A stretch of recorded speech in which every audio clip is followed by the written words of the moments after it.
ಇವತ್ತಿನ ಈ ವಿಡಿಯೋದಲ್ಲಿ KGB ಬ್ಯಾಂಕ್ ಕನೆಕ್ಟ್ ಆ್ಯಪನ್ನು ನೀವು ಯಾವ ರೀತಿಯಾಗಿ ರಿಜಿಸ್ಟರ್ ಮಾಡಬೇಕು, ಯಾವ ರೀತಿಯಾಗಿ ಇನ್ಸ್ಟಾಲ್ ಮಾಡಬೇಕು, ಏನೇನು ಫೀಚರ್ಸ್ ಇದೆ ಕಂಪ್ಲೀಟ್ ಮಾಹಿತಿ ನಮಗೆ ಈ ವಿಡಿಯೋದಲ್ಲಿ ತಿಳಿಸ್ಕೊಡ್ತೇನೆ.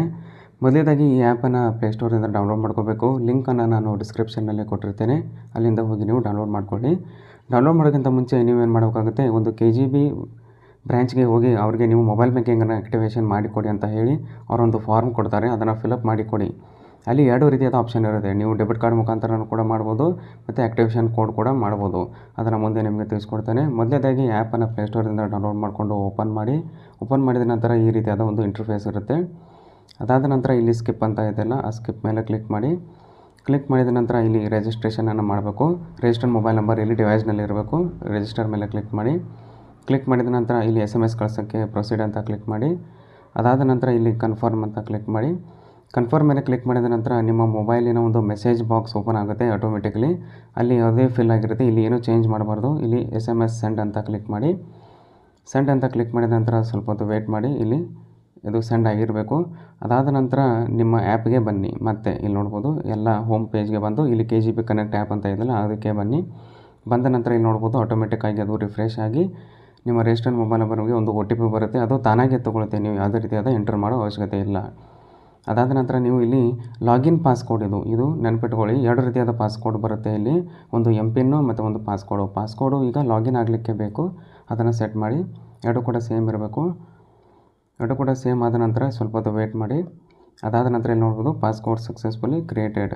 ಈಗ ನೀವು ಬಯೋಮೆಟ್ರಿಕನ್ನು ಕೂಡ ಇಡ್ಬೋದು. ಫಿಂಗರ್ ಪ್ರಿಂಟು ನಿಮ್ಮ ಡಿವೈಸ್ನಲ್ಲಿ ಇದ್ದರೆ ಈ ಫಿಂಗರ್ ಪ್ರಿಂಟ್ ಮೇಲೆ ಕ್ಲಿಕ್ ಮಾಡಿ ಎನೇಬಲ್ ಮೇಲೆ ಕ್ಲಿಕ್ ಮಾಡಿ. ಮುಂದಿನ ದಿನಗಳಲ್ಲಿ ನಿಮಗೆ ಯಾವುದೇ ರೀತಿಯಾದ ಪಾಸ್ಕೋಡ್ ಎಂಟರ್ ಮಾಡೋ ಜರುರತ್ತಿಲ್ಲ, ನೀವು ಫಿಂಗರ್ ಪ್ರಿಂಟಿಂದ ಓಪನ್ ಮಾಡ್ಬೋದು. ಇಲ್ಲಿ ಎನೇಬಲ್ ಮೇಲೆ ಕ್ಲಿಕ್ ಮಾಡಿ.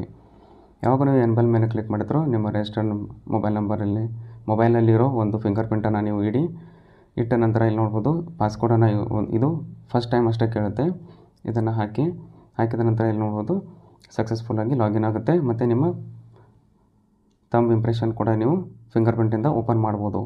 ಇದಾದ ನಂತರ ಇಲ್ಲಿ ಆ್ಯಕ್ಟಿವೇಟ್ ಮಾಡಬೇಕಾಗುತ್ತೆ ಮೊಬೈಲ್ ಬ್ಯಾಂಕಿಂಗು. ಈಗ ಆ್ಯಕ್ಟಿವೇಟ್ ಮೊಬೈಲ್ ಬ್ಯಾಂಕಿಂಗ್ ಮೇಲೆ ಕ್ಲಿಕ್ ಮಾಡಿ.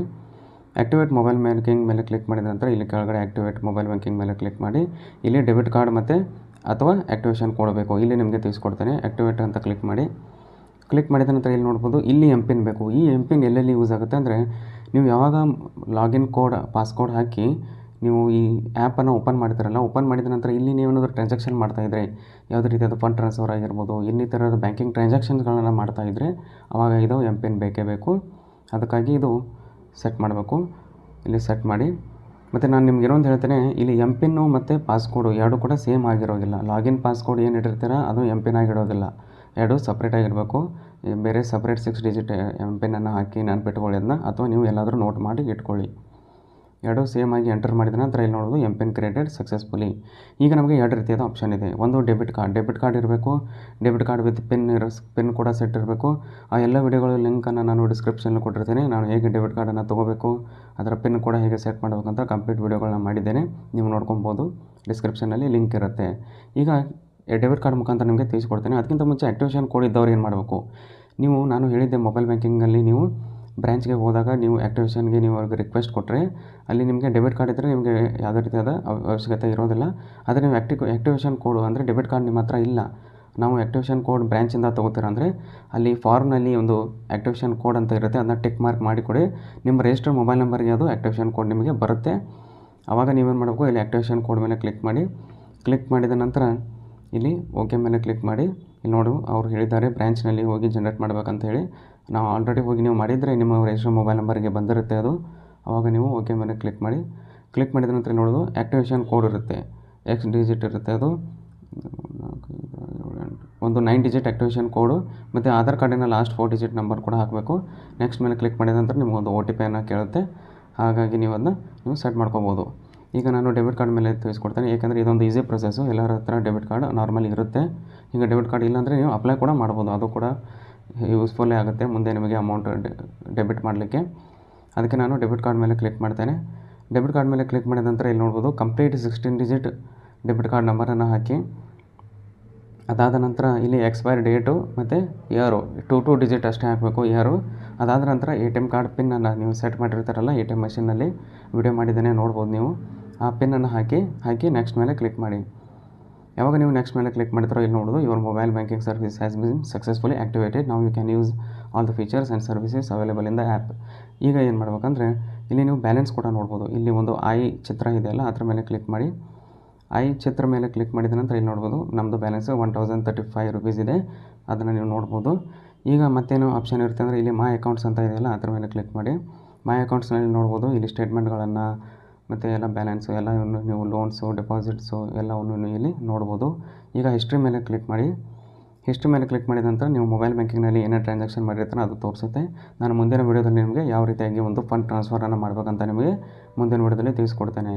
ಅದಾದ ನಂತರ ಇನ್ನೊಂದು ಇಲ್ಲಿ ಬಾಕಿ ಇದೆ, ಇಮೇಲ್ ಐ ಡಿ ಅಪ್ಡೇಟ್ ಮಾಡಬೇಕು. ಇಲ್ಲಿ ಪ್ರೊಫೈಲ್ ಸೆಕ್ಷನ್ ಮೇಲೆ ಕ್ಲಿಕ್ ಮಾಡಿ.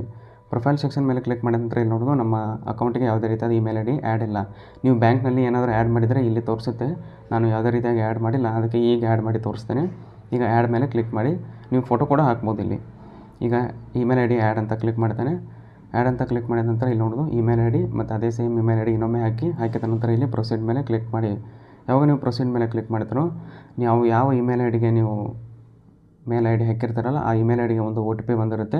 ಇದು ಒ ಟಿ ಪಿ ಬರೋದು ತುಂಬಾ ಲೇಟ್ ಆಗುತ್ತೆ. ತುಂಬ ಲೇಟ್ ಅಂದರೆ ಏನು 1 ರಿಂದ 2 ನಿಮಿಷ ಬೇಕಾಗುತ್ತೆ. ಅದಕ್ಕಾಗಿ ನೀವು ಕಾಯಬೇಕು. ಅದಾದ ನಂತರ ಈ ಪಿನ್ನನ್ನು ಇಲ್ಲಿ ಒ ಟಿ ಪಿಯನ್ನು ನೀವು ಇಲ್ಲಿ ಹಾಕಿ ಒ ಟಿ ಪಿಯನ್ನು ಹಾಕಿದ ನಂತರ ಇಲ್ಲಿ ಇಮೇಲ್ ಐ ಡಿ ಸಕ್ಸಸ್ಫುಲ್ಲಾಗಿ ಆ್ಯಡ್ ಆಗುತ್ತೆ ಅಂತಲೇ ಹೇಳ್ಬೋದು. ಈ ವಿಡಿಯೋದಲ್ಲಿ ಇಷ್ಟೇ. ನೀವು ಇದನ್ನು ಆ್ಯಕ್ಟಿವೇಷನ್ ಫಸ್ಟ್ ಟೈಮ್ ಮಾಡಬೇಕಂದ್ರೆ ನೀವು ಬ್ರ್ಯಾಂಚ್ಗೆ ಹೋಗಿ ಮೊದಲು ಆ್ಯಕ್ಟಿವೇಷನ್ ಮಾಡಿ ನಮಗೆ ಮೊಬೈಲ್ ಬ್ಯಾಂಕಿಂಗ್ ಅಂತ ಹೇಳಿ ಅದಾದ ನಂತರ ಈ ಪ್ರೊಸೆಸನ್ನು ನೀವು ಮಾಡಬೇಕು. ಇಲ್ಲಾಂದರೆ ಇದು ಮಾಡೋಕ್ಕಾಗಲ್ಲ. ಮೊದಲನೇದಾಗಿ ಇದೊಂದು ಮರ್ಜರ್ ಆಗಿ ತುಂಬಾ ಪ್ರಾಬ್ಲಮ್ ಆಗಿದೆ. ಅದಕ್ಕಾಗಿ ನೀವು ಬ್ರ್ಯಾಂಚ್ಗೆ ವಿಸಿಟ್ ಮಾಡಲೇಬೇಕು 1 ಟೈಮ್. ಅದಾದ ನಂತರ ಇಲ್ಲಿ ಯಾವ ರೀತಿಯಾಗಿ ಅಕೌಂಟ್ ಸರ್ವಿಸಸ್ಸು ಫಂಡ್ ಟ್ರಾನ್ಸ್ಫರ್ಸು ಕಾರ್ಡ್ಸನ್ನು ಹೇಗೆ ಮ್ಯಾನೇಜ್ ಮಾಡಬೇಕು ಕಂಪ್ಲೀಟ್ ಮಾಹಿತಿ ನಿಮಗೆ ಮುಂದಿನ ವಿಡಿಯೋದಲ್ಲಿ ತಿಳಿಸ್ಕೊಡ್ತೇನೆ. ನಿಮಗೇನಾದರೂ ಕ್ವೆರೀಸ್ ಇದ್ದರೆ ಕಮೆಂಟ್ ಬಾಕ್ಸ್ನಲ್ಲಿ ತಿಳಿಸಿ. ನಾನು ಖಂಡಿತವಾಗಲೂ ನಿಮಗೆ ರಿಪ್ಲೈ ಮಾಡ್ತೇನೆ. ಇನ್ಸ್ಟಾಗ್ರಾಮ್ನಲ್ಲಿ ಕೂಡ ಮೆಸೇಜ್ ಮಾಡ್ಬೋದು. ಇದೇ ರೀತಿಯಾದ ಬ್ಯಾಂಕಿಂಗ್ ಮತ್ತು ಫೈನಾನ್ಷಿಯಲ್ ರಿಲೇಟೆಡ್ ವಿಡಿಯೋಸ್ಗಳಿಗಾಗಿ ನೀವು ನಮ್ಮ ಚಾನಲ್ ಸಬ್ಸ್ಕ್ರೈಬ್ ಮಾಡ್ಕೊಂಡಿಲ್ಲ ಅಂದರೆ ಸಬ್ಸ್ಕ್ರೈಬ್ ಕೂಡ ಮಾಡ್ಕೋಬೋದು. ಮತ್ತೆ ಮುಂದಿನ ವಿಡಿಯೋದಲ್ಲಿ ಸಿಗೋಣ.